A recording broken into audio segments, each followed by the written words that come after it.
Dave's 5 Hot Takes, yeah! Welcome back to Dave's 5 Hot Takes, everybody.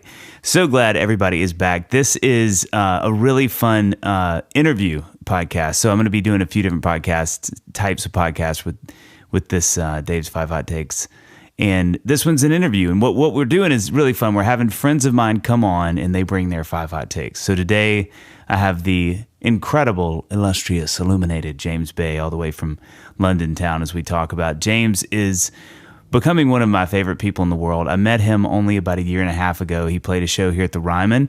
We talk about that some. And it was amazing. It was so much fun to be in a crowd that was just so electric. Every single word, everybody was singing along. It was sold out. It was a great show. We share a mutual friend, John Green. You'll hear us talk about who we both love with all of our hearts. He's another Arsenal fan, which makes us even closer. No, I don't know. James is a Newcastle fan, which you'll hear us talk about. We're both footy fans, if you're, as they call it, across the pond. But John connected James and I when he was in town, and so he got me and some friends tickets to his show, and we got to hang a little bit afterwards. And I was so struck by James's warmth. He's just such a kind, wonderful dude. I mean, I really, really can't say enough about how amazing he is. One of my favorite things about music is when I get to meet people that I really enjoy and respect, and they end up being even kinder, more wonderful, normal people. And James is definitely that. This is just some fun facts about James. This sort of blew my mind. So there's even more perspective before you hear the interview. 5 million albums sold worldwide, 6 billion global streams, 1.5 million albums sold in the UK, double Brit award winner, 3-time Grammy nominee, Ivor Novello award winner. Tracks Let It Go and Hold Back the River are triple platinum. Number one album, Chaos in the Calm, is certified double platinum and is played on stage with the Rolling Stones, Ed Sheeran, and Louis Capaldi. I mean, if that's not a brag sheet, I don't know a brag sheet. And again, the great thing about James is you would never know his accomplishments if you sat down and hung out with him, because it seems like the dude you grew up playing soccer with or riding bikes around the neighborhood. He's just such an incredibly warm, wonderful, supportive friend. I'm really proud to have him as someone that I get to know and hang out with every now and then. This was such a fun interview. Something that you need to know about James that I think you'll see is not only is he a great songwriter, not only is he a great singer, but he's a really great guitar player too. And it's fun. Throughout this interview, he had his guitar with him, and so he would intermittently kind of, reference that, and he would play, and I just thought this is such a great thing. So it was such a fun interview. He was so up for it, which is the best part about this podcast with this interview section, is when people are really like, all right, he actually asked to have some time to prep, which was the greatest compliment of all time. I asked him to be on the podcast a few months ago, and he's like, I'll do it, but I want time. I want really good 5 takes. And I was like, all right. So, and he nailed it. We had so much fun. So without any further ado, here's James Bay on Dave's 5 Hot Takes. Here we are at Dave's 5 Hot Takes, and this one's a real honor. I'm with the one and only James Bay, all the way from London town. You're in London, right? I am indeed. Yes. And I want to brag. I'm going to brag a little bit. Okay. So James is a newer friend. We have a mutual friend named John Green, who we both deeply love. Superhero. Another sort of embittered, heart-hurting Arsenal fan, but we'll quickly move through that. And I saw you play at the Ryman. Which one was that? End of last year? No, it was it was actually March 2019. Good gracious! Time is flying. I mean, gracious sake! Which you lit the place on fire. Oh, and hey, do you see what I did there? Okay. You've already said, John. This is good. This is good. So, but it was such a good show, and everybody. I love those kind of shows for a lot of reasons, but one of the things I love so much about that night is it just felt like everybody was in. I love looking around. Nobody's standing up and feeling it, and it was cool. It's such a great show. And you know about the Ryman and the how special the place is. And I have a sort of an affinity now. I'm going to say it. Feel like I have an affinity with Nashville from making my first record there. That's right. I've been back recently recording as well, but I've done a whole load of shows over the years there, and I'm very honoured to say that was my third night that I'd ever done in the Ryman. Great. So it's very cool. Dave, we are very naturally and beautifully just rolling into this, but I just have to say, so I've said it. Thank you so much for having me. This is very exciting. Don't you turn this back on me. This might be the earlier days of the sort of the full podcast version of Dave's 5 Hot Takes, but I have followed you on Instagram, doing this on stories. I am such an intense geek for this show. And you said if you just spare me an hour, and I've thought since you asked me to do this about how I'd like 10 hours if I could have them. We'll work it out. We'll work it out. But thank you, man. So James, this was really fun for me. One of my favorite things about doing this, especially with friends, and especially with newer friends, is I get to do sort of like the deep dive on the background. Now, you and I, last time we hung out, we were here in Nashville. We shared some brekkie, and a cuppa, which I guess that's all Aussie, but it's good. Yeah. And we talked a lot about this, you and I, but it was fun here in the last few days to actually do like a deeper dive on, all things Jimmy Bay. and so I want to ask you this, like, when was the first time you got the bug? Like, when were you like, okay, this music thing, because I know your brother plays, right? Yeah. And we grew up, we're 18 months. He's 18 months older than me. He's only 18 months older than me. And we grew up very close in every way. And we sort of fell in love with all sorts of different obsessions, be it football, be it skateboarding, be it music, around the same sort of time. So we always had each other to bounce off. Music and drawing were the first ones. Music might have been the first one, as far as when we were really little kids. And I remember hearing it was music that my mum would play, which she'd go and find on the radio, or she'd play her own record collection. And that was soul music, Stax and Motown stuff typically. And my dad was always all about rock and roll, as far as what to him was more recent, which was the Stones, because he was in his sort of teens and his 20s when they were first coming through. But it was going back to sort of Chuck Berry and Little Richard and that kind of thing as well. And he loved Bruce Springsteen as well. He was a big fan of that. So we had such a great, and they both liked other things in between, but we had all of that kind of coming at us from every angle around the house when we were little kids. And in a way, that was the first time I feel like I got the bug, because I had my own excitement for it. I would watch my brother's excitement, his independent excitement for it. And we would start to sort of bounce off the walls and stay up kind of late into the night when we were little kids, having the radio on or playing records. So the other place where we were getting music was when we turned the radio on, and pop music, all the pop music of the sort of late 90s and the early 2000s was sort of jumping off there, and we were going crazy for that. And then by the time I was 11, I was picking up a guitar like a lot of kids at school. Again, there were sort of people around, and you just sort of bounce off everybody. And the cool thing was to be able to play a Red Hot Chili Peppers riff or something, or Smoke on the Water or something like that. Yeah. But my dad played, he'd always been a fan of Eric Clapton. One Saturday afternoon, he put a CD in the CD player, and he turned it up quite loud. I was in my bedroom at the top of the stairs, and I heard it through the house, and it was Layla. And I sort of, the siren song. I sort of fell down the stairs essentially to get to the music, to get closer. I sat through the whole recording, and then I played it again. Which can we say that's a lot to do for a kid, because that's a long song. Absolutely, the piano outro. Yeah, absolutely, man, absolutely. But there's still and at the end of the day, for all of the sort of long piano outro, it's all so emotive. That song is so emotive. That's a good one. At every point. So I fell in love with that and learning to play the guitar, and it just sort of all, grew from there. So the bug might have started when I was maybe even 3 or 4, as far as, wow, music moves me so much. You know what I think is so fascinating about that is one of your fellow Brits, and I know a good friend of yours, I listened to an interview with Ed. Oh, yeah. Sheeran. Yeah. And both of you guys were Clapton. Like, Clapton was sort of the gateway drug for both of you guys. Yeah, and we were about the same age. And I saw it last year, very lucky to get to tour with Ed. He invited me out to open for him in football stadiums around Europe. It was a wild experience, wild experience. But I did get to talk to him about that at one point. And he said, so he was about 11 years old as well. Wow. We were about the same age by a few months. And he had seen, there was a big Jubilee celebration. Queen's Jubilee, for a celebration for the Queen. There's a big live event outside Buckingham Palace, and I remember this. I don't remember it as vividly as him, but Eric Clapton played Layla at that event, and it was live and it was put on TV, and he was sat in front of the TV saying to his dad, "What is this?" And it blew him away. So isn't it? This is what I love about that, though, and I think this is really profound. Is that really, and you said it well before, technically you should have been listening to the Red Hot Chili Peppers or Stones, or whatever the band of the day was with a predominant guitar playing. Yeah.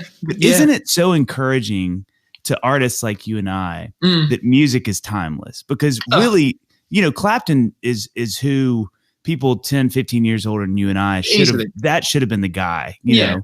But instead, here you are hearing a song that's 20 plus years old. And what's cool about that story too is that Ed's was live. So it's not just the recording that moved him, but the song. Yours is the recording. So it's also that. So it's this cool moment. And I think it's such an encouraging thing for us songwriters and artists is to realize like great music is just always great music. It is. And well, that's the great message. Yeah. If you've written a really good song, it's going to translate live on record or covered by somebody and actually to that point, I ran down the stairs when my dad was playing that song in the living room. I lost my little mind. I said, "What's this?" Once it had finished, he told me what it was, and we played it again, and we listened to it, and it was amazing. And then a few days later, it came to me, like maybe 2 days later, it came to me how great that was, and I ran downstairs to the sort of rack of CDs to find it, take it up to my room, and wear it out. And in doing that, I got up to my room. I put the CD in, I looked for the track number on the back, and I pressed play. And this is so lame, I have a guitar right next to me. But instead of getting, I got... Oh my gosh. And I got the acoustic version, and I was kind of like, it was such a magical but confused state that I was in. Which I was like, most of my childhood. I was like... this is so absolutely what I wanted and so not what I wanted. How crazy. But what a great example that Unplugged record is of great songs translating still as, in some different version as Layla does in that Unplugged version. So how long from 11, when's your first gig? When do you start writing songs and going, I'm going to go play songs? So my brother we got quite into all of it together. We just sort of did everything together, given we grew up so close in age. And neither of us had ever been afraid to sort of sing in the back of a car, like when we were traveling somewhere and putting music on, with our folks or anything. So, and because we were so sort of comfortable around each other, I learned to play a few things. I remember learning to play like Brown Eyed Girl by Van Morrison, stuff like that, sort of simpler stuff before getting to the Clapton riffs. And I would sing, or Alex would sing along. And so by the time I was about 14, we'd written a couple of songs, basic songs, but learned all sorts of Stones covers and stuff. And that was when we were first... I remember one of our first shows was in a pub. You play in sort of pubs and clubs around your hometown, which was just outside London for us. It wasn't in London. We were about an hour outside London. We would go to the pubs in the afternoon when kids were allowed in and say, if you need any music, we'd love to play. Wait. So tell me about this because I don't know this as an American. So pubs is that's not anybody can go and eat at any time? No, not after a certain time from sort of 8 in the evening. It's not really for kids anymore. Most pubs, not all pubs, but most pubs. But they do like to have entertainment and stuff, and covers bands and stuff. And we said, we sort of boldly, we'd never considered that they might just say, your kids, get out, no chance. We just go in and ask. Or we get people's like email addresses or phone numbers. Actually, it was a lot more phone numbers or going in and asking. And my brother actually did a lot of that. Credit to him for doing the most of that and being the sort of the agent for the band. So are y'all both singing? More or less, he was the lead singer. Okay, wow. We were also already into like bands like the Black Crowes, who sometimes Rich Robinson would do a song, so we do that kind of thing. And like with the Stones, Keith would do Happy, so we do that kind of thing. So, but yeah, we did a lot of the singing and had all the sort of confidence because we had the confidence from and in each other. We were able to sort of do it like that. Yeah. Anyway, so it was a magical time. All of that. So did you? When did that? Because at some point, obviously, there's a moment where you sort of go, "Okay, I'm going to sort of go it on my own." Yeah, we did our thing. I was from about the age of sort of 13 or 14. Me and Alex were sort of joined at the hip musically, and then by the time I was 17 or 18, well, maybe 18 or 19, maybe it was a bit older than that, because we did almost a solid sort of 5 years of just playing in bands, together as a band together, and I became the one in the band who kind of got I want to say kind of got bored the fastest with the present outfit, and I wanted to change it into something that was a bit more like this or something that was a bit more like that. And then I started seeing trios, thinking more about bands like Cream, and I remember finding the John Mayer trio record and going, oh, this is a thing, and wanting to, having been a sort of sideman, go to the center. And I was also falling in love with James Taylor stuff and Carole King stuff and these sort of solo singer-songwriter types. Right. Wanting to try it myself. So I was about 18, I guess, when I got into doing that. And yeah, I left whatever the last outfit that me and my brother were doing to go off and try it on my own. So tell me this, because, you know, myself and a lot of my friends here in the States, there's a pretty well-worn path of like, you know, where you play. You know, if you're doing acoustic stuff, there's a lot of coffee. Like at the time, you know, this is in the sort of like late 90s, early 2000s. There's a lot of coffee shops, which are becoming all the rage, you know, because that's still sort of a newer thing. Yeah. So there were those. And then if you like had a band, there were clubs that were just music venues, you know, where you'd go play those that were anywhere from 300 to 500. And then as your career progressed, but everything is sort of localized. But, you know, the States are huge. I mean, you could, and I know a lot of people that are like this, you can have massive followings in sections of the States. Sure. And then have, you know, Texas itself has a circuit where guys and bands and girls don't ever leave. And they're just massive in Texas. Yeah. But if they drive 200 miles anywhere, they're not as big. So in the UK, I've always been so curious, like you're an 18, 19-year-old singer-songwriter. How do you get your thing out? Where are you playing? Like, what are you doing? I think me, myself, and when we were teenagers, me and my brother, we were really inspired by and aware of that idea of how it worked in America. And we never for a second recognized that America is enormous compared to the UK. Like the UK is this tiny place where one day when you get to sort of arenas arenas, there's sort of 20 arenas to do maybe. And that's it. And then you've done. And so when you've done, your UK tour is going to be those. It's like 3 weeks, your UK tour at that point, maybe 4. Wow. So, and of course in America, you can tour one of the coasts endlessly. Anyway, at 18 or 19, the way that I decided to try and do it, and I guess the way that sort of helped me, is you go, you know, completely unknown and you know, all on your own, to somewhere like, my choices were Brighton, which is down on the south coast. Brighton is a very sort of creative and buzzy kind of student town, but again, just with a lot of sort of creative types. London is kind of the big mecca, but it's the most expensive place to try and get to or be in. And then everywhere else from where I was living, which is about an hour north of London, was a bit too sort of far and expensive for me to really get to. So I spent a couple of years going to Brighton and then it got to London. But these cities, when you get to them, my thing was just to do those places as much as possible, work through all the open mics where you do sort of open mic nights where you do 3 songs. I did this in Brighton a lot. I do 3 songs in 20 minutes in a one pub at 7:30 p.m. I'd leave and I'd walk down the street to the next one. No way. 3 songs in there at sort of 8:30 p.m. And so you do a lot of waiting around to get your slot sort of thing. So let me ask you this. So when you're doing that, are you driving down or are you taking the train? It was a train. For most of the Brighton time, I was living in Brighton. I was a student in Brighton. Oh, that's great. Okay. I had a room basically. And so I was on foot the rest of the time.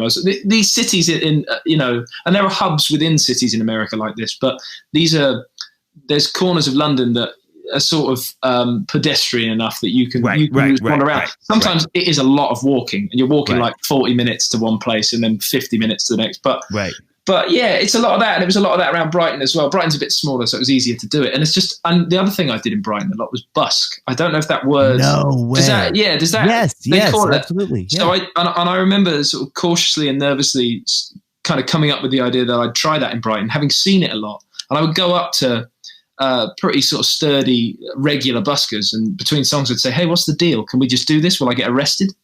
No way. And they said, "Look, as long as you're cool and you're not doing anything offensive, the police in Brighton typically are just fine with you doing it." And you can, and I would sort of jangle home with a good chunk of change in my guitar case. As a sort of struggling student, but I did that a lot on weekends and sometimes. You know what? So this is the thing that I want to draw attention to, that I think is really fascinating about your story. And also, so this is what's cool. So Andy Grammer, do you know Andy? He's an American musician. Yeah, I know that. He's had big hits in America. Yes. He's wonderful guy, but he busked Right. like for a while. Fantastic. Ed busked, you busked. Oh yeah, and sure. I think there's something that's so fascinating about people who spend time doing that. And I think your pedigree is so fascinating because, you know, you sort of, you hit your 10,000 hours at 20. Do you know what I mean? Like you put in all this time. Yeah. So by the time you're really a professional, you're 5 years, 6 years ahead of guys like me who at 21 were like, okay, now I go out and I start this career. Yeah. And it's so fascinating because all three of y'all, if you see any of you play, you look like you know what you're doing and you've done this for a long time. It's interesting that 2 years ago, it was a summer of sort of festivals in the UK that we were doing. And on a similar point on the bill at some of those festivals was Shawn Mendes. Shawn is obviously gargantuanly successful and fantastic, and it's all very wonderful, and congrats to him. And he's a great dude. I like Shawn a lot. And he's what is he now? He's 21, I think. He's young. He's really young. He's like approximately 10 years younger than me.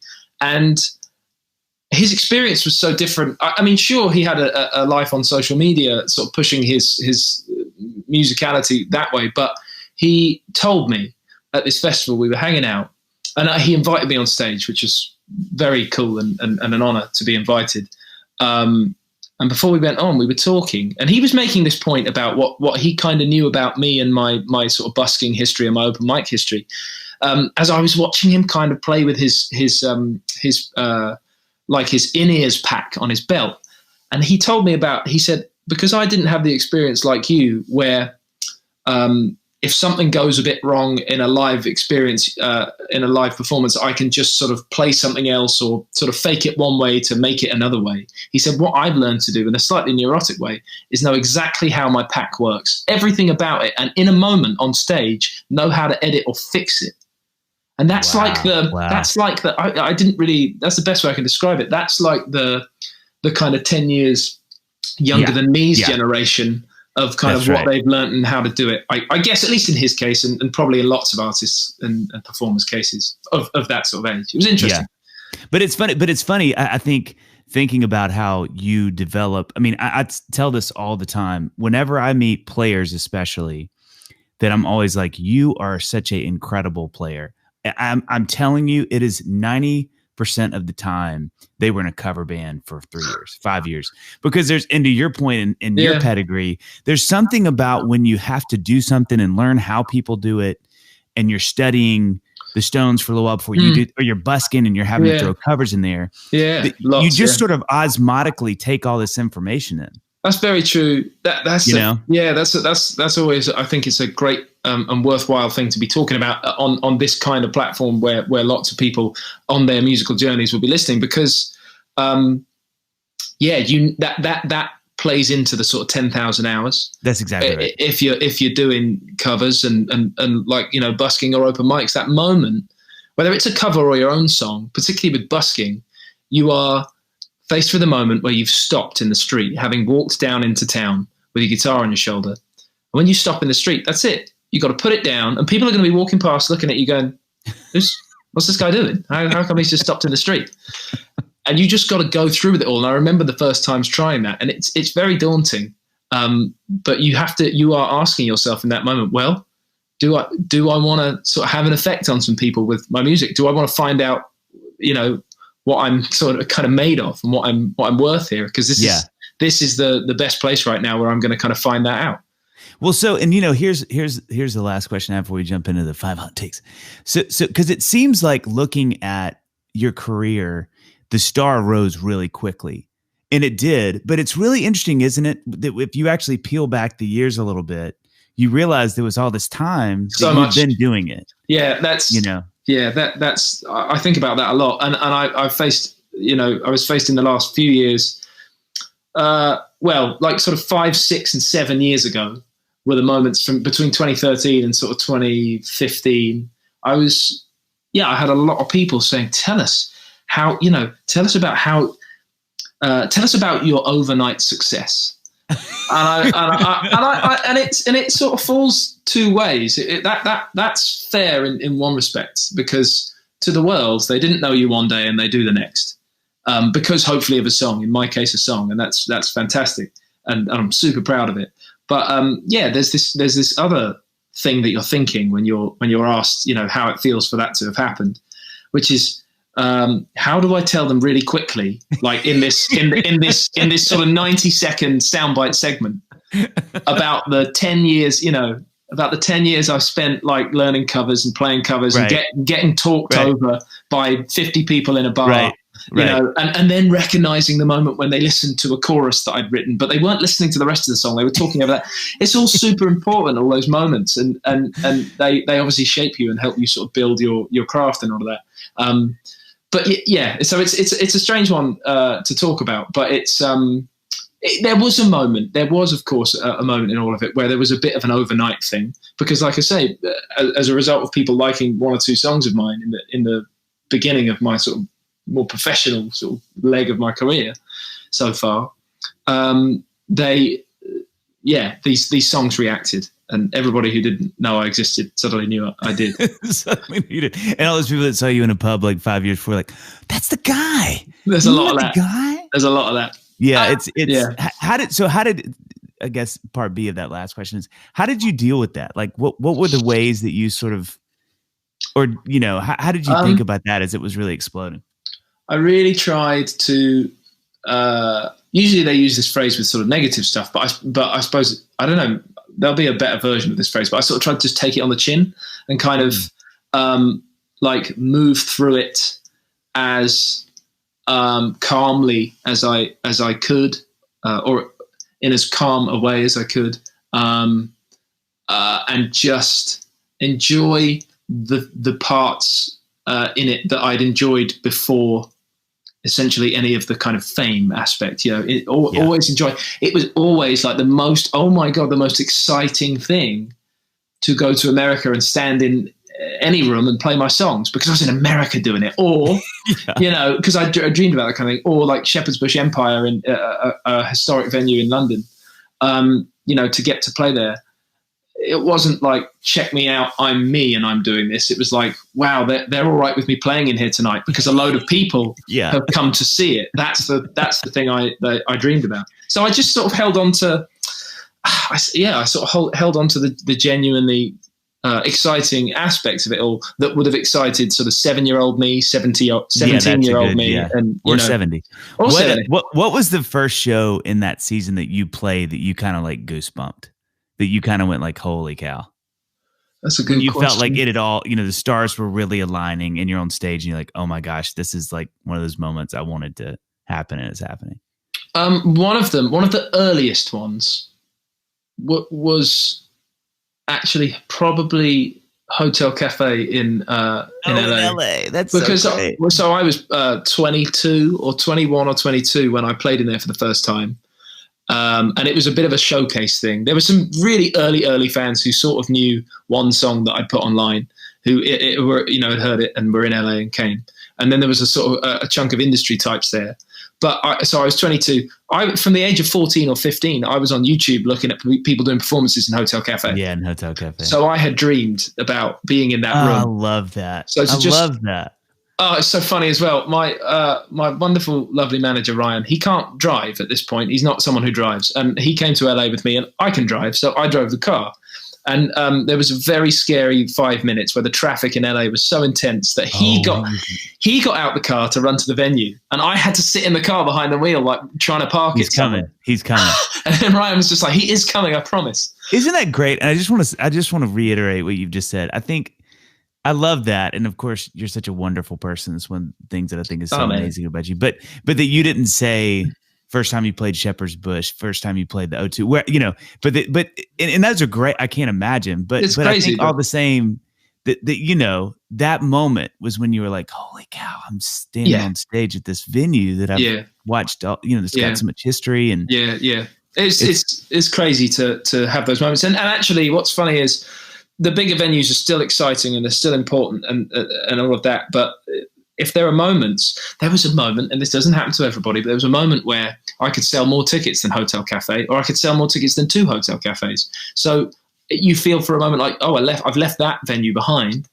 But the fact that I can go back there and play in there on occasion is even more special, actually. Yeah, that's right. That's the great thing. And, you know, people, you know this so well, which we'll talk about this a little bit later. This is a question I want to address, but I will hold there. I think the thing that's so crazy is for people who don't play music, there's such a, and this is such a dumb thing to say, but it's true. There's such a difference between Hotel Cafe and the O2. Mm-hmm. And you think, you know, which is a huge venue in England, but you think, well, it's just a bunch of people, but no. I mean, the way you do the show, how you have to, you know, run the show. I remember the first time talking to some of my friends who were starting to do really big shows years ago, and me just being like, what's the deal? And they were like, dude, it's just, you throw so many things out the window. Yeah. Because when you're playing Hotel Cafe, one of the things that's so fun is the interaction. Like, you're talking, they're listening, you're laughing, you're off the cuff, you're making,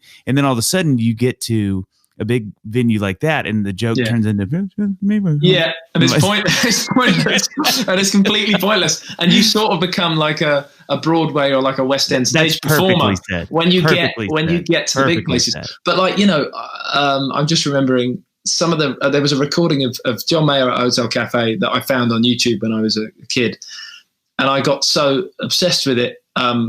And again, so appreciated even more the beautiful nuances of playing in I call it a tiny room. It's always a big deal, but it's a small room. Yeah, it's a small room, yeah. And falling in love with those moments where, and there's other examples of this from other performers, but he'll say something between songs, and then there's that weird sort of half silence where you can hear. I'm not watching this. This wasn't a visual. It wasn't a video. It was audio. You can hear a facial expression that he's made, and then the people in the front row who've reacted to it. And from you know about this, from a performance perspective, we are tuning into those things massively, because it's all part of the craft again. You know? Yeah, it's such a different thing. And again, to the people out there that don't play music, and you've seen guys like James go from smaller clubs to huge arenas. It can't be said enough. Like, those things are really fun, but each of them carry their own weights. And I think people can look at what we do and think, well, isn't the goal always to get to the big venue? And sometimes it is, sometimes it is, but it's not the same show. And you can have skill sets that actually don't work at one or the other. It's very true. You know? And I've been watching a lot of music documentaries lately. I kind of always am doing that, but there's a couple of moments lately where I've heard different individuals. I think there was a moment in the Eric Clapton one recently. The other day I watched it, and called Life in 12 Bars. It's very good. Really good. And he said it, and someone else said it. I heard there was a comedian that was saying everybody's ego is all about the arenas. Yeah. But the artist in everyone is all about the theaters. Oh, that's so good. Or maybe somewhere smaller. That's but we all know that a theater, like when I go to the Fox Theatre in Oakland. Yeah. I just, and when I played the Beacon Theatre in New York, I did 2 nights there last year. And I played Radio City, which is a bigger theatre, and I really hope to get to Madison Square Garden one day, because that would be a dream for its history alone. But the Beacon, I just had the magic. That's it. They have the magic. Isn't that amazing? Yeah. That size somehow accomplishes exactly what your vision for what you do is. It's got scale, but it's got intimacy, and it's just wonderful. All right, James, you know what it's time for. I'm very excited. Time for the first hot take. Hot take 1. Come on, bring it on. Okay, I don't know how I want to sort of. So many ways I wanted to try and sort of settle this up, and I because I've obviously overworked this in my mind massively, but purely from excitement. And I'm glad I've wound up with 5. I had some sort of peripheral extras, and I don't know. I've almost been studying your Instagram stories, 5 hot takes. Anyway, number 1. And this is, of course, a tribute to the great man that we recently lost, Mr. Bill Withers. Oh, come on. But I've observed this thing, and it fascinates me. And there are some great examples, but I feel like we find it in all of his songs. So Bill Withers is. I'm looking at my notes here. This obviously, is great. I got script. This is. Well, it's a terrible script. Is that he's of course responsible for, classics, but he's kind of the most. They're always the most refined. And sort of, it's the most refined and sort of lean songwriting, to the degree which I have recognised. Feel free to challenge this. Some of his best and biggest songs, he's got them down to 2 sections. typically songwriting is a verse and a chorus and a third section, a bridge, a middle eight. Blowing my mind right now. Whatever you want to call it. But go Ain't No Sunshine, Grandma's Hands, Use Me. 3 of his big ones. Ain't no sunshine when she's gone. That song doesn't even have an intro. He's not even worried about an intro at that point. He's in. It's not born when she's away. Ain't no sunshine when she's gone. How did they know? And then he's got the I know section. So he's got like verse. Yeah. Yeah. With a great line, Ain't No Sunshine, which is the title of the song. And then he's got the I know section. And then he does the Ain't No Sunshine thing again, and we're done. And it's one of the absolute most classics. And then Grandma's Hands. This is so geeky because I've got a guitar. It's the best way that us. This is the best. This is the best. That was it. So it's got Grandma's Hands at the church on Sunday morning. The tambourine so well. Oh, Grandma's Hands. It's out of morning. He say, Billy, don't you run so fast. Don't turn a piece of glass. Grandma's Hands. And that's it. There's those two sections. Cow. It's verse and then it's that sort of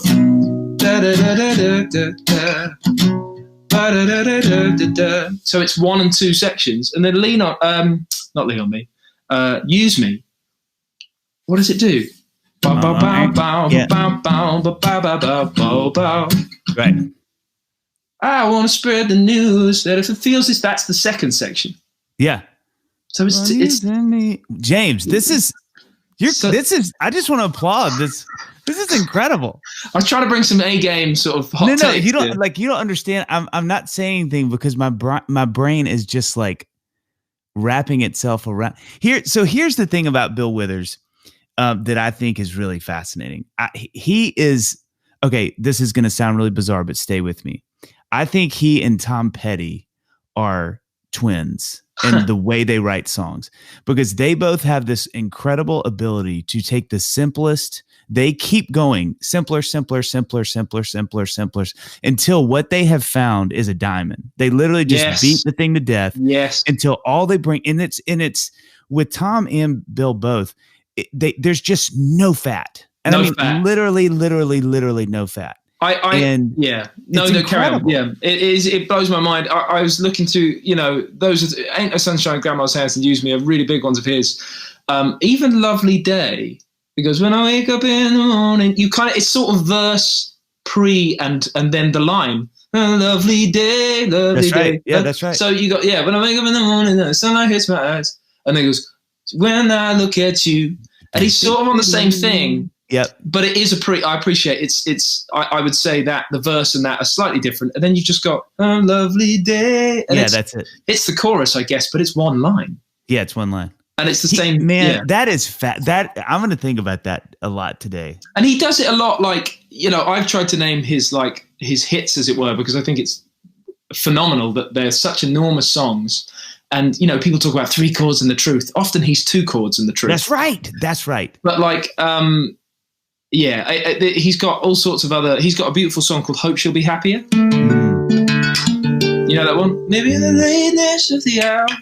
And so there's, makes me feel bluer than I am. In my heart, there's a shower. Hope she'll be happier with him. That's what it does. Yeah. And then there's the second section. I can't believe that she really did leave me. It's 2 sections. I mean, it's a lesser known, but it's a beautiful ballad. That's crazy. I do think, with him, I always wonder because, he had this other career until his stats are crazy. If you look at what that guy did, he was only in the game, I think, for 11 years, 10 years. Something nuts, yeah. And then he was just like, I'm out. See ya. But I think there was something about his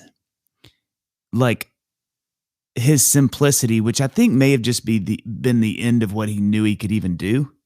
That he was like, I can function well within these couple of walls, and get done what I need to get done. I also think with him, man, I talked about this. I did a 5 hot takes with a good friend of mine, John McLaughlin, and John and I were talking about. I can't tell you how much, in my opinion, someone's voice is doing the lion's share of the work in a lot of artistry. And it sounds ridiculous, but I think he is an archetype of that for me, because his voice it did so much work. It Those really songs did. are amazing on their own. They stand the test time. But when paired with his voice, you don't care that there's not some, because it's communicating. You're tired. I'm good. By the end of the song, I'm like, you have given me what I need. Yeah. I feel it. I feel everything you're trying to communicate. And I think that's something that's a real gift of his, is that you don't need these little tricks and tropes, because he's able to get what he needs done just by singing in those, like you said, those two sections. You know? But the acceptance, because I'm sure you've seen Still Bill, the movie, and really we should just point people in that direction, because we could go off on all the different great quotes from that, and they are wonderful. But and he talks about this as well, but I just want to sort of nod towards it. The acceptance that he has for this might be it. This might be me. He wrote. I don't know about the chronological order. I forget. But he wrote "Ain't No Sunshine, Grandma's Hands," "Use Me, Lean on Me," "A Lovely Day." But three songs into that 5, he was saying to himself, like he was 2 songs into that 5 or 4 songs into that 5, he was saying to himself, "Well, this might be it, and I'm fine with that because I've given this the best I can." And I've refined it, and I've sort of shredded it down to the most lean diamond, as you say, to the most sort of shiny diamond. But I would also say that he could. I haven't done this in a hot take yet, but I stand by this. If you gave me 5 slots for songs to send into the ether, to aliens, or to some other, life form, to say this is what music is. Lean on Me is in those top 5. It has to be. It's like the completely perfect, incredibly simple and profound, insanely memorable, and emotionally completely effective. I'd need a lot of time to sit and even think about what the other 4 are, but I tell you for sure that one's in there. The expression of he's captured this. If aliens went, what's this humanity that you're talking about? I go, "Oh, humanity, let me play you this song. This is what humanity is all about. This is what it is. You listen to this song, and the sentiment, lean on me when you're not strong, and I'll be your friend. I'll help you carry on."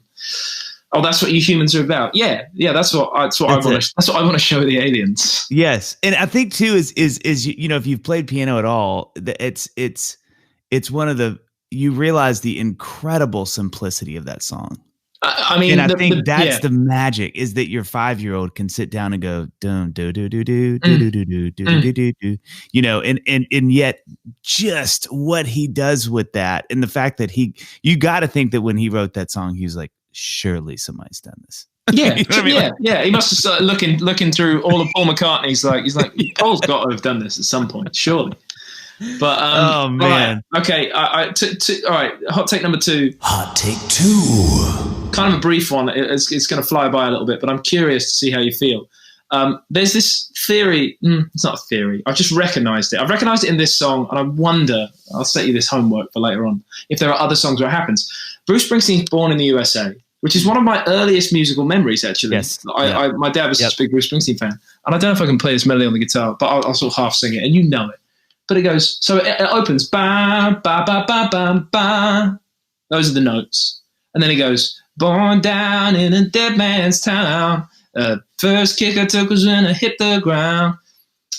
And he carries on. And then he goes, born in the USA. Massive song. Huge. Same notes. It's always the same notes. And it never goes anywhere else.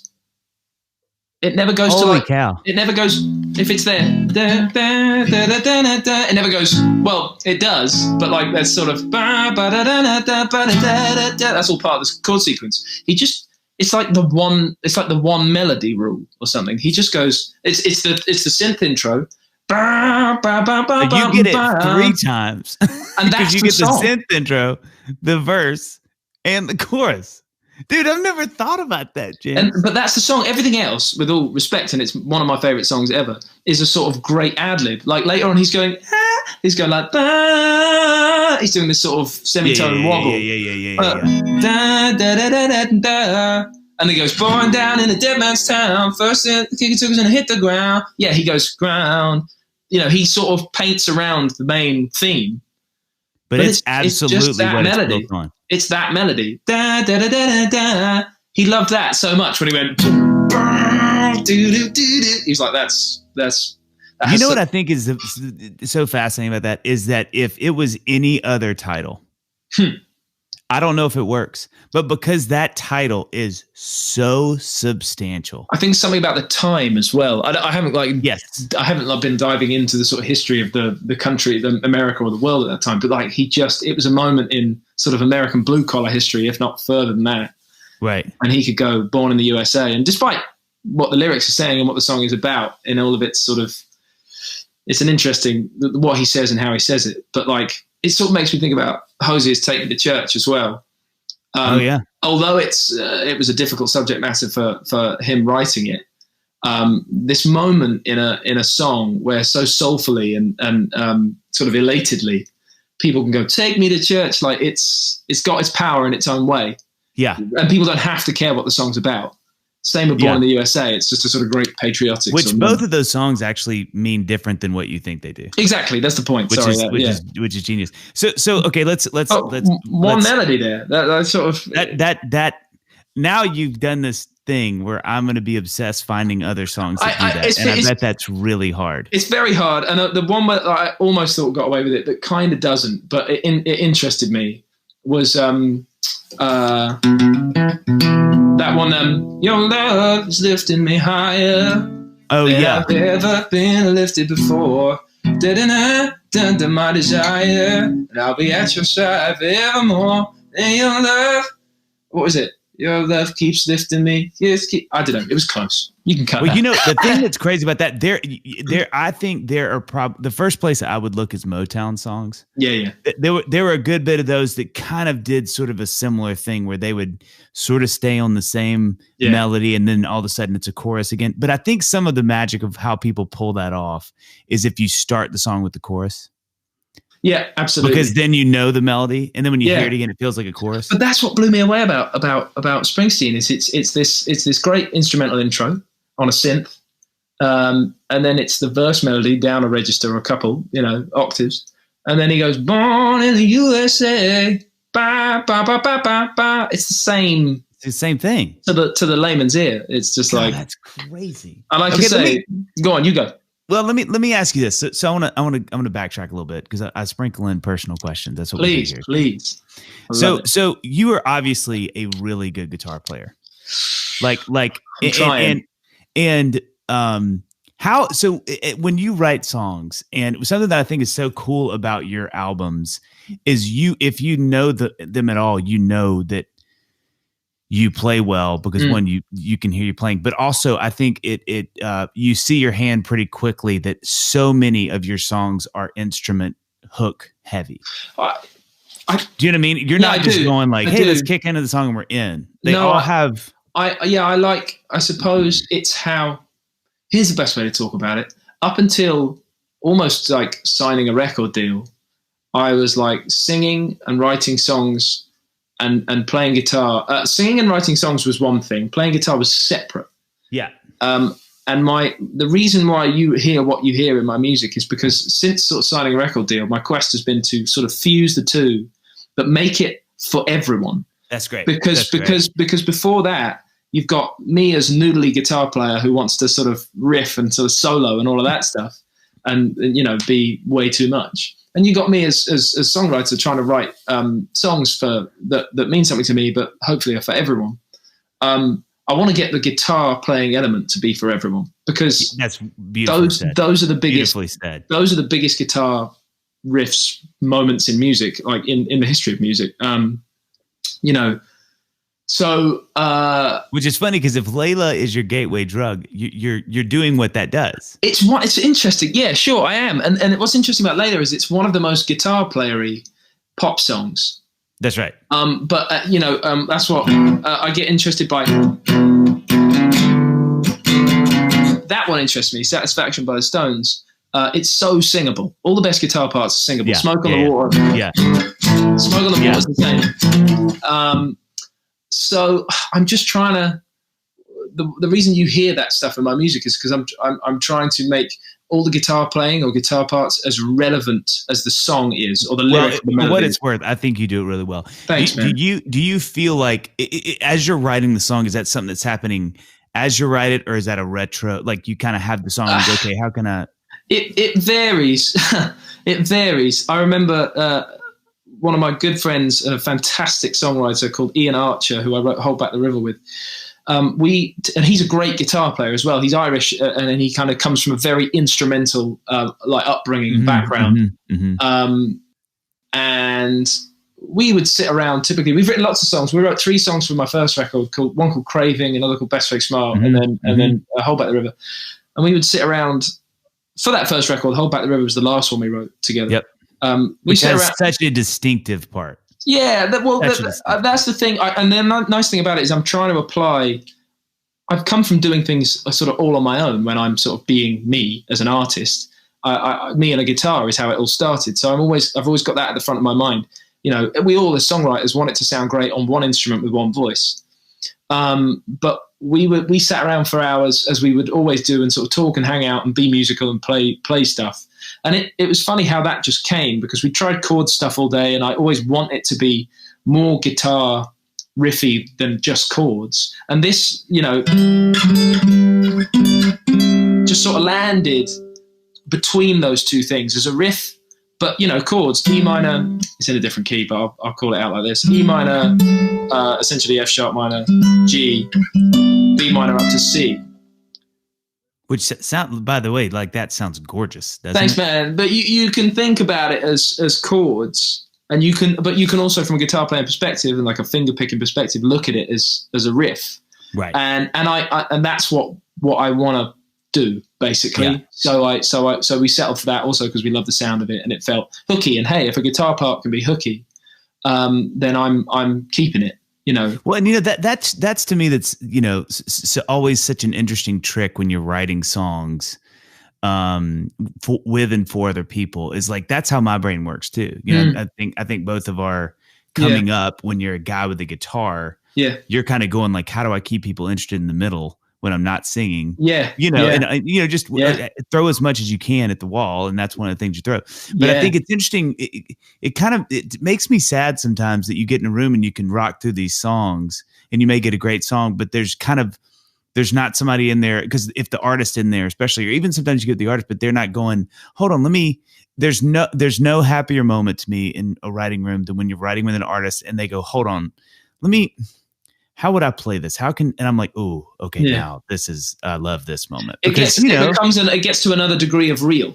And what we want to put out there, and actually what people want to hear, is the realist stuff. To phrase it one way, there's deeper and sort of more in-depth ways to phrase that. But we want it to be real. And, you know, you obviously, we're always trying to keep it simple and not sort of coat too much other sort of sound and noise around it. But yeah, you know, I am a guitar player from the start. And as far as writing, one of the other ways I write is I go to the piano, which I'm much less good at. I'm not really very good at it. And that's the thing I love about writing on it, because I just stumble across things. Right. But then some of the best guitar writing that we've heard are songs from players and singers who might not technically be the best guitar player in the world, but they are dripping and oozing with like a vibe and like emotion and atmosphere. And that's where I always love the story that Caleb Followill from Kings of Leon, what did he do? He had a broken arm. His right arm was sort of fixed around the elbow in a right angle. So his left arm, sorry. So he couldn't move it up and down the guitar neck. It had to stay around the sort of 9th to the 12th fret. So he could. Oh, wow. So he could only be there. And he had Sex on Fire. That is Don't so make a cool. sound. I know you're watching. And then he stays up here. He plays an E chord, a classic E chord, but over the 12th fret. Well, the sort of 13th, 14th fret, rather than down in the normal position. Right. And you can see right now, like, my left arm, it's not moving around. It's staying the same thing. And so technically, he's not Pat Metheny. He's not like, right. But it doesn't matter. He's written. Well, it's such an iconic part. Like, exactly. He's a cool guitar player. He's a cool guitar player writing a great song. Yeah. You know, that's amazing. And I'll say too quickly before we move on to your third. Yeah. I think people, again, that don't play instruments, what you're doing, like seeing you at the Ryman, anytime a lead singer is playing any lead parts at all, it is mechanically so hard to do. Absolutely. Like I think that so when I was touring on my first record on Raging Tide, the Slave Laws on New York, I toured as a 3-piece. Sweet. And so there was some pretty heavy guitar stuff in there I'd play on the record, but not while I was singing. No. And I'll never forget like having to put together a rig and running those songs first couple times. And I was like, there's no way I can do this. Just physically. I don't mean play. Just mechanically hitting the pedal at the right time, unhitting, changing to distortion, singing. It's like that is a very undervalued skill set. I will say, watching Ed in stadiums in front of 50, 60, 70, 80,000 people a night doing the things he's doing with his feet is very exciting to see. And the muscle memory that he's got it down to when it comes time to do the shows is such a huge part of the art. But just to nod to someone from a bit further back, to shed light on this because it's not always known, the greatest singer of all time, Aretha Franklin, was one of the greatest piano players, incredible keys players out there. And actually, Donny Hathaway is a great example as well. Someone who's less known. And of course, Stevie Wonder is known for being a great singer, great keys player, a great instrumentalist. Stevie Wonder plays everything brilliantly. But let's just consider what Aretha Franklin always was able to do with her voice. And then know that when she did the Bridge Over Troubled Water cover, one of the finest things I've ever heard, she was playing all that piano. I forget if it's Rhodes or piano, but she's doing all that. Incredible. So that's something. It's funny if you ever see an interview with people that knew her, what they always feel like they have to say that, which I love. I think so many people are like, people don't understand how good she was at playing piano because I think it was such an underrated. Okay, last thing I promise. I remember talking to Mayer. John had me come play on one of his. He had this thing called the Mayer Craft Carrier. It was like this cruise thing. I heard so I went and played, and we were hanging, and we were talking about this. We were talking about playing and how do you navigate that. And I thought, because I asked him, I was like, man, do you feel like I need to really lean into the guitar more? And he's like, man, here's the thing. One of the greatest artists and guitar players of all time is Jeff Buckley. He said, my opinion, and I guarantee you, he couldn't have ripped a solo to save his life. And I was like, that's a cool way to think about that. Is that you don't have to be. But you can still create these incredible. There's degrees of technically accomplished that sure we can all get to, but what we're trying to say is in the kind of world life and almost the business of great songs, you don't have to be those things. You don't have to be technically. You sort of don't have to be technically anything. Right. And that's the beauty of all of it. Yeah. Yeah. Hot take 3, James, bring it to us. Hot take 3. Numero 3. Here we go. I feel like I'm going back here. I'm going back to loads of old stuff, and I don't always, because I got a few to go. But you will appreciate as a fellow songwriter in the 21st century, particularly. And I really hope all the songwriters today who've been working for years or maybe weeks. This one. So Christine McVie, famous for her work with Fleetwood Mac, among other things, and famous for writing some absolute bangers, wrote a song. So there was a great over here in the UK on the BBC. There was a really fantastic. Sometime in the last year, there was a fantastic documentary about Christine McVie, not about Fleetwood Mac, but about Christine herself. Yeah, just her. So I plucked this story from that because it's a fantastically hot take. She wrote a song called Songbird, which is on Rumours, which is one of the most stunning ballads of all time. She tells this story about how I think she was in California and she woke up in the middle of the night. It was something like somewhere between 3 and 6 in the morning. And this idea came to her. So she walked over to her piano, which she had in her room. And she said the song just came out right there and then. And it's like a 2.5 minute song, I think, or like a 3 minute song. And it just came out. It all came to me. It was one of those moments. And the songwriters, we love these stories when we hear about these moments where the song just drops into your lap and it's gorgeous. Then she realized the time of night that it was. So she called the most local studio and nobody answered. And then eventually she got through and they said, yeah, I mean, we don't open till like 9 a.m. at the earliest. She said, but I need to, I've got this song. I need to get it down. She said, okay, well, the person on the phone said, okay, well, when the studio opens, you can come put it down. So she spent the best part of 6 hours holding on to one of the greatest songs I think ever written. And let's just appreciate, my hot take really is, let's just appreciate the lack of iPhone voice notes, the lack of a portable dictaphone, the lack of anything that would record anything. Incredible. And it's one of those moments in the history, and there must be so many of them, where, you know, there's a story about Keith Richards recording. He had a little tape recorder in his room, so he got it in the middle of the night, and he doesn't remember it, and he heard it the next day. She didn't have one of those with her at the time. It was like 1970 something. So she just remembered the song. She played it over and over again. She was exhausted the next day. But the thing that mattered the most was that stunning song, and she got the song. Don't you wonder how many songs didn't get remembered? I'm terrified. It terrifies me. Do you know what I mean? Oh, it terrifies me. That like they just got lost in the ether. Like, you know, Stevie Wonder woke up in the middle of the night and had this great idea, and then woke up in the morning, he's like, Dad, you must have had this, and I'm sure all those guys did too. And I've had it from time to time. I'm dreaming the greatest song idea I've ever come up with. Sometimes I'm lucky enough to remember it when I'm conscious, and it's nowhere near as good. Yeah. Oh, nowhere near. You know, there's this one, you know, Lenny Kravitz, Are You Gonna Go My Way was one of those songs. He woke up in the middle of the night, and I think may have written it, like just wrote it and, you know, like did a little and went back to sleep. But it's crazy, like, you know, again, for the non-muso people out there, that's a very, in fact, I'm not just saying this, but I think I'm 90% sure I dreamed a song last night. Now that you're saying that, she talks about. Sorry to interrupt. She talks about how the song might have, you know, changed slightly as she spent the best part of 6 hours playing it round and remembering it. But look at what we got.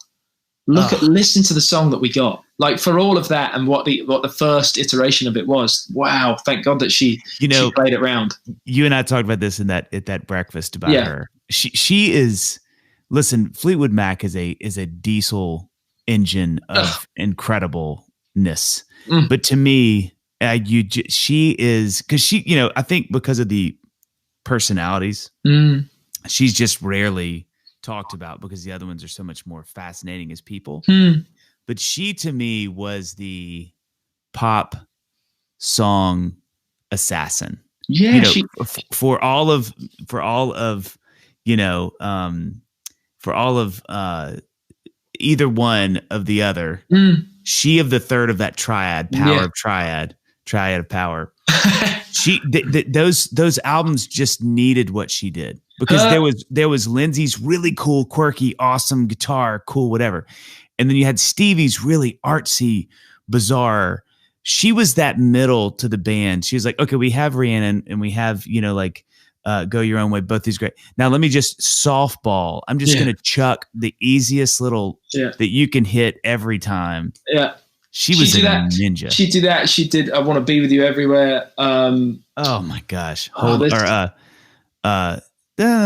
that song? Oh man, I can't start this game because I'm just gonna sing every chorus. It's sort of in my head as well. What did she do? I want to be with you. Hold on me. What is that? Hold on me. Hold on me. I think that was a solo song of her. We'll get them. We'll get them. They're all there. And she's like, it's almost like, I mean, arguably, these two are equals. Her and George Harrison sit in the biggest bands of all time, and then they just sort of roll out these massive songs.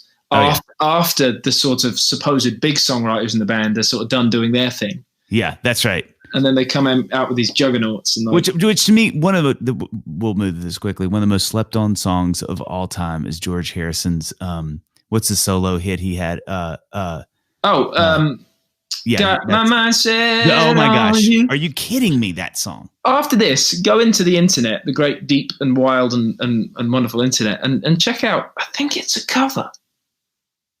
What? We're on a computer right now. Is that a cover? Are you about to break my heart? It's okay I don't want to break your heart. The thing is, I don't want to break anyone's heart. Got my mind. I don't want to break anybody's heart. Give me the Wikipedia page, please. Come on. Yeah. Oh. Give me the Wikipedia.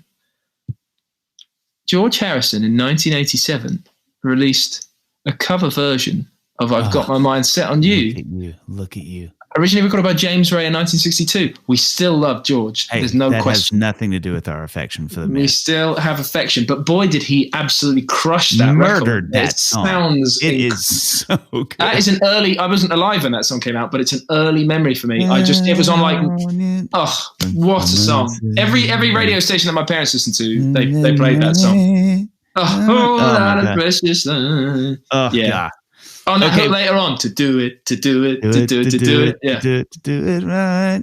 Oh my gosh, that song! All right, come on. Hot take 4. Numero 4. I'll stop doing numero. Number 4. I like that. Okay, number 4 is an interesting one.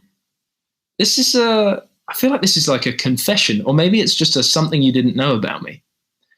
9 out of 10 songs written by anyone will have the word baby as a term of affection. That's fine. Okay. I've never done that. Have you never? I've never done it. And I'll tell you this, I just don't think I can pull it off.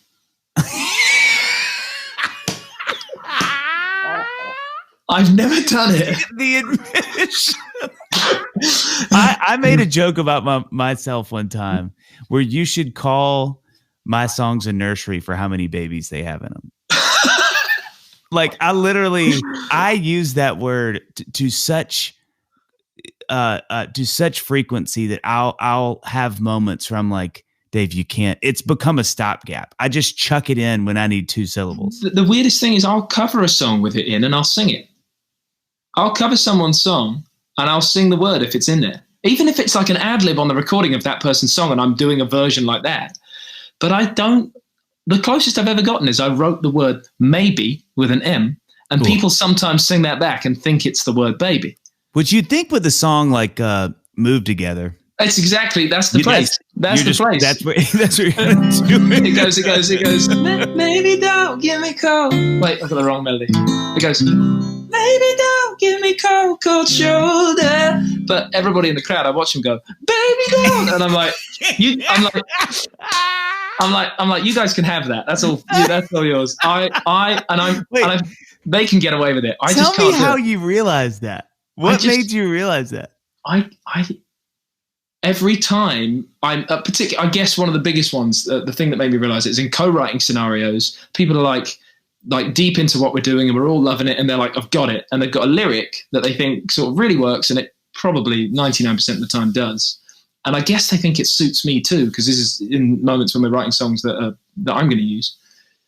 And they go, you should say this. And I've had to confess it sometimes. And they've very politely gone, yeah, that's not you. You know what? We'll keep going. I don't know why, man. It's so bizarre. Do you feel like you're on a streak you don't want to break at this point? Maybe, yeah. I feel like, I don't know. You've done it this long. If you and I ever get to write together, that is going to be, it won't work because I will subliminally offer one every 3, because that is, you don't know how many times I've used. You and I are the antitheses of each other. Like we stand on the opposite ends of that hold wave. The balance. Yeah, we hold it. Because so if you use one or I don't, it's gonna get. I don't know why. Sometimes I think it's sort of a British thing, but it's not, because there's a billion people in this country who use it affectionately, and it's fine. I just don't, and I just thought there's a great curveball for the 5 hot takes and something that nobody knew. Yeah. So before we end on your 5th one, I want to ask this question because we kind of talked about this earlier.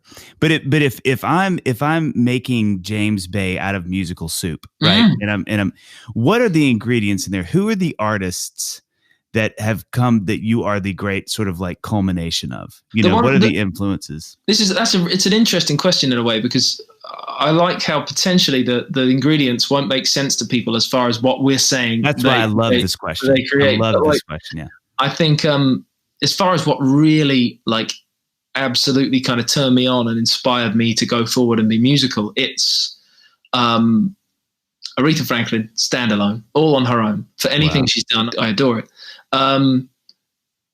So that music, and then a kind of a wider collection of sort of Motown and Stax would be the sort of second ingredient. And then, which I can hear in your singing, by the way. Thanks, man. No, I don't mind if people can't. That makes a lot of sense. It's just so there that I can't not say it. And as far as it I remember little cassettes of James Brown and stuff that my mum had, and we played them in the car, and they just blew my mind. So that really kind of rock and roll typically, and by rock and roll, I'll sort of say anything that does this.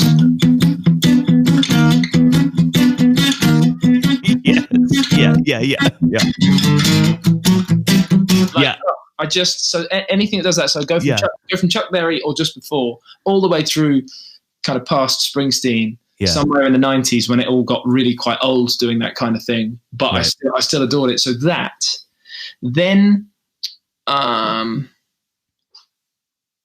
so that's sort of three ingredients: Aretha, broader sort of Motown stack soul, rock and roll in most forms. I just had another, and what was it? It's sort of the 70s Laurel Canyon singer-songwriter. Oh yeah. And into that, I'll include, in that little sort of herb bag, the herbs include. Yep. Just harmonies, just the great harmony moments that came from anyone from sort of the Eagles to James Taylor, Carole King, even the way that Elton John was involved. So that's that sort of general sound.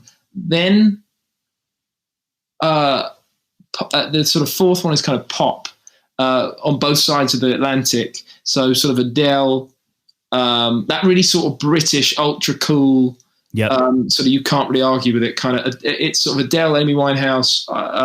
There's a guy, Paolo Nutini, who I adore.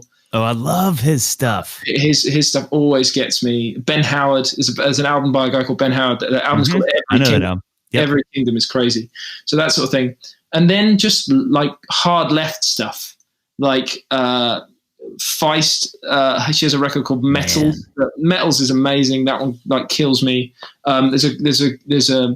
This is more recent, but like Margaret Glaspie is an artist who's. It's traditional songwriting, and I adore it for that. But like she's coming from that kind of place as well. And there's much older stuff. I guess really you'd say Jeff Buckley, Grace, and like things going back before that. That's kind of left, but brilliant regardless. Even some of the like Pink Floyd stuff. I know there's like big choruses and great titles and lines that people sing, but it's like it's out there at the same time. So a spritz of something quite out there kind of lands me at where I am. You know what I love about that is one, the diversity of it all, which I think is always that you said it well right after I asked the question, and it's why I love the question, is because so much stuff gets unearthed that to the naked eye, you know, like, oh my gosh. But then a lot of times retrospectively, you can listen to stuff and go, oh my gosh, like I'm actually hearing somebody said. I love that about the sort of about the answer to that question. And like, if people know their stuff, then they'll appreciate that, like, for example, Dinah Washington and Amy Winehouse go together. But the first time I heard Dinah Washington sing was probably after I'd heard, like consciously, because my parents might have played that kind of stuff, but consciously it was after I'd listened to Amy Winehouse. And I went, oh, Amy Winehouse is just trying to sound like one of her heroes, Dinah Washington. Now I get it. And I didn't really know about Dinah Washington. And then I'm like, and it all adds up. But I didn't see it beforehand. So it's... Well, and two, the other thing that I respect about that is that you have there's people that aren't, it's not all just, you know, stuff you grew up with, that you're still listening to. In that respect as well, it's around Frank Ocean and Chance the Rapper. And there's a great artist called No Name. Oh yeah. Those guys, and those they come after something like, for example, Alicia Keys, or even the hits of Destiny's Child, and that music collectively being more recent pop from sort of 2000 to now, really. That's the sort of add-on. That's one of the most recent ones for me that goes into the answer to your question that I can't deny, because it goes back as far as Alicia, for example, but it's still as recent and as vibrant as in me as Chance or Frank Ocean. Yeah, that's one of the things that I think, for as much as I lament the streaming services and what they're doing, sadly, to our income and how. That's a whole tricky, hard. I was actually reading an article this morning about how, they're trying to take more money away and from songwriters. It's a nightmare. But I will say this: one of the best things to me about Spotify is that it introduces me to so much new music, and I have been if I can attribute anything to being able to still write music 20 something years into this, it's because I just have so much more music coming in. That's such a good job of that. You know, it makes me think. So Ian, who I wrote "Hold Back the River" and many other songs with, typically he's a fan of all sorts of great music. Jeff Buckley is one, and that Grace record is a real moment for him over all the years. He loves it, and I remember him telling me, you know, people didn't know about that album. They didn't know about that music very well, and very sadly, the guy died. And then it was talked about again. And it just, in a couple of magazines, and there was a couple of sort of long form, what is this, like 1998 or something, 97? There's a couple of long form pieces of journalism where they got a bit more in depth. And the likes of Ian went back to that music. And then gradually over time, it became enormous. But that was not a time when, you know, it was constantly served to us on a Spotify and an Apple Music and a couple of other things. So, yeah, you weren't going to get access to music in the same way that we do now. So it's awesome that in that respect, as you're saying, that we get the music. Yeah. Like and that there's still so much great stuff coming out. Okay, so here we go. Big five. I've gone slightly in reverse here. Number 5. Hot take 5. I like number 5, and it references it. Well, not it references. I like number 5 because it speaks to a musician in me that I don't choose to sort of let out publicly and professionally. And I don't put this person at the front of things as much as my sort of 16-year-old self would like to. So here it is. And I'm going to say it, right? Overplaying sometimes is fantastic. Yeah, I know that's I know it's wild, but go with me. Layla by Eric Clapton. And I can't give you, I haven't got enough hands and guitars at the same time to give you this, but just go and listen to the verses. There's somebody, and it's probably Eric himself on a second track, playing a solo under the verse vocal the whole time. So it goes, you know, and it goes, what do you do when you get lonely? And there's like, brown. He's going. So I wish I'd set that up in a better way, but there's all this overplaying going on in that record that actually just like massively adds to the atmosphere. So much. And the energy. And it is straight up somebody playing a guitar solo over somebody else singing a verse. They're singing the verse. And I'm like, what? And obviously typically these days, someone in the studio is going, or even after when someone's listened to the first bounce of an MP3 of a track, everyone's going, yeah, just sort of mute the overplaying guitar link and we're good. Eric and the gang, and it was like Tom Dowd, who's one of the most fantastic producers in the history of music, was sat there going, yeah, overplay, it's beautiful. Yeah, do whatever you want. So that, and there's a moment in, I love David Bowie's Young Americans, one of my favorite albums. Towards the end of the record, he does a cover of John Lennon's Across the Universe, which is a Beatles track. Yeah. Just going on the drum fills at the back of that. They're going like, nothing's going to change it. And then nothing's going to, boom, nothing's going to change my world. They are the slickest, coolest, tightest, most fantastic drum fills that like I feel like everybody in the room plowed forward with the performance of the song, but they're just looking out the corner of their eye at the drummer going, cool it down. or he's like, no, this is me, I'm going. Or they're like, my God, he's killing it. I hope so. I hope they're all just drinking the Kool-Aid. Why do you think that is? Tell me, why do you think that happened, and why did they get away with it? I'm not sure, but it's got something to do with, in a weird way, what happened towards the end of the 90s and through the first 10 years of the 21st century. Everybody sort of in the process of making music, from songwriter all the way through to sort of A&R guy or whatever, they changed their mind about the sort of the process and the ingredients in quite a big way.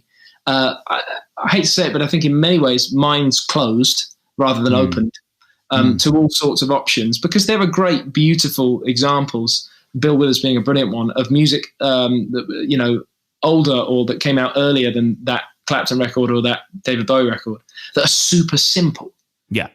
So we knew how to do the simple things. Sometime in the 70s, the 80s, or maybe even the 60s, people got a bit more okay about what I'm calling overplaying. But like, I was listening to Voodoo the other day, the D'Angelo record. Oh my gosh. And it's not that it's like overplaying, but that record is so legendary and kind of iconic. And it'll baffle you and me as kind of more typical songwriters forever, because someone's just going, no, we're good. Just do that, like vamp on that chord a little longer. It's good. And they're just allowing for something so free and so open. But now and again, it reaches the masses, like Layla did, like Bowie could, and like D'Angelo did, you know. And so that's why I'm trying to say my sort of hot take is once in a while we should allow for a little overplaying and just work on the mix. I don't know, just like, you know.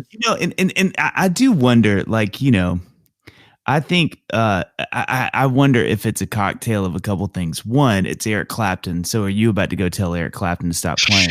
Sure. But I think too, it's Eric Clapton going, like, I gotta live up to my hype. You know, and I think so. I can't help but wonder. And I mean, I said this in a hot take on a previous episode. There's these double strums in Rocket Man. Oh yeah. But there was just this bravado. Yes. For so long in the studio before people knew what they were doing. Because to your point, and you nailed this, James, you have guys like Mutt Lange who around the same time were like, no, you're not. Yeah. You will absolutely not do that. Right. I want 6 tracks. Yeah. If I throw all the drums on one, you know, assuming that's the asterisk there, so drums are just one track. I don't want any more than that. So it's good, you know, because that guy could have, you know, Angus could have ripped all of it. But you know, so you had producers at the same time who were not doing that. But I think so much of the 70s and you know the 80s too, but I think really the 70s, there was just this like, get in there and let's rock it. And if you want to feel it out, just feel it out. Yeah. It's very true. And I don't know, all I'm trying to be, because look, 9 out of 10 times, I'm okay with there being less overplaying, but I think that 1 out of 10 times sort of moment is valid and important if it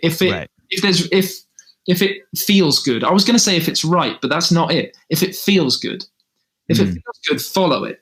You can, you know, these days we can do all sorts to it later. You know, they didn't have those, you know, they had to delete things that they'd never get back once upon a time. But, you know, I don't know. I typically am not, you know, trying to do it in my music. And sometimes I am. And, you know, even live, I MD, I sort of direct my band myself. And understandably, lots of people have an MD who's sort of separate. The artist has a sort of separate MD. I run it myself. And yeah, I like to sort of say to the guys sometimes, just go all the way to the top of the mountain and then jump off, like go. And sometimes they'll go, really? And I'm going, yeah, like, you know, enjoy the moment. Right. You have to allow for that in music because someone in the crowd will get something from it, or someone listening to the record will get something from it. We have to keep that light, that fire, that flame burning.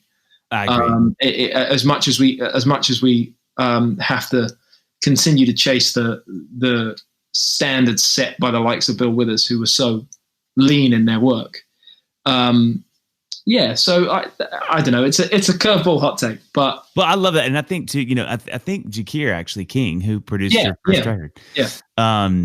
One of my good friends, Thad Cockrell, told me one time that he and Jakir were hanging out, and Jakir made a quote. I'm pretty sure it was Jakir. It said something like, "If you ever listen to, you know, a lot of the music, really up until I think like the '90s, there's always something in the track that was just too loud." Yeah, you said it about Salt and Pepper. Yeah, and I think to some degree, there's a different.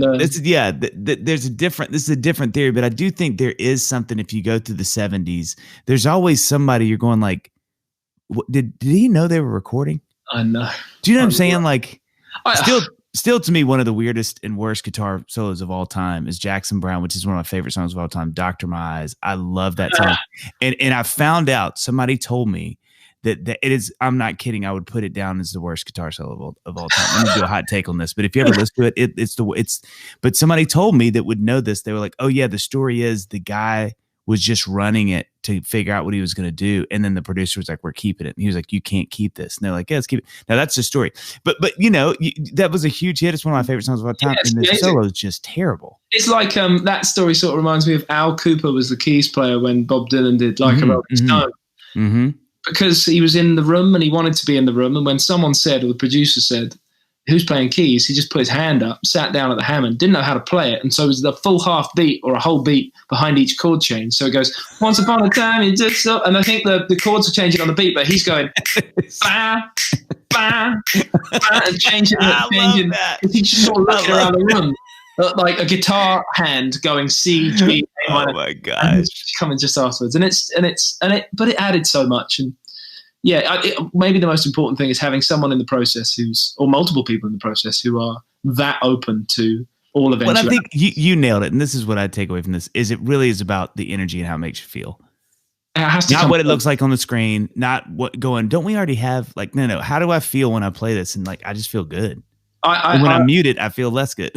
Absolutely. I'll name drop. The last time I was in Nashville when we were hanging out, I was there working with a great man called Dave Cobb, who's a fantastic. Oh yeah.